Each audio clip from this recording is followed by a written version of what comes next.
I had the great pleasure of detecting what was once a schoolhouse with Mike from GR8 Finds. These are my stories from the Signal. This was once a schoolhouse from the 1880s up to the 1950s. It is now a private residence. I'm fortunate to know the owner and had received permission to detect there and was able to bring Mike from GR8 Finds along with his brother. Upon arriving, the owner's daughter was eagerly awaiting with shovel ready to bring treasures out of the ground. I had brought an extra detector along with me for the owner and his daughter to join us. We got an overview of the land and a tour of the interior of the schoolhouse. Standing on the inside, you could almost feel the learning, hear the teaching, and witness a little misbehavior. While the rooms are now filled with home furnishings, you could sense that the walls once were covered in chalkboards, covered in lessons. Outside, we found this old seesaw, which most likely was part of the school at one point. The owner pointed out that students would carve their initials in the bricks. This part of the school's history could still be seen. Once we started detecting, the finds did not disappoint.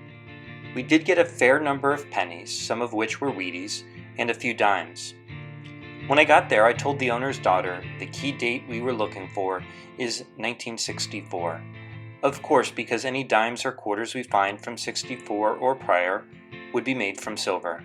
After detecting a while, I got this one hit and dug the plug. I knew we had silver. Sometimes I can be fooled into thinking I have silver and I don't, but this one seemed right. Mike came over and started filming. I let the daughter pull it out, clean it, and read off the date. 1947. Oh, you got your first silver. That is amazing. Nice job. Yeah, hold it up for the camera real quick. Show everybody. She got a 1947 silver quarter, guys. Right here at the old schoolhouse. Shortly after the silver quarter, we dug this Tootsie car. Here you can see it getting cleaned up. Then a short while later, we dug another that you can see here after we had already cleaned it. I can't help but think about learning, how when we are eager, when we want to do something, we open our minds. Here was a young girl and her father open to trying something new, wanting to learn how to metal detect, wanting to learn more about a really cool property they own. Their excitement and interest brought out excitement in myself. I think about the many times I've dreamt of finding silver or gold, and the enjoyment when I do.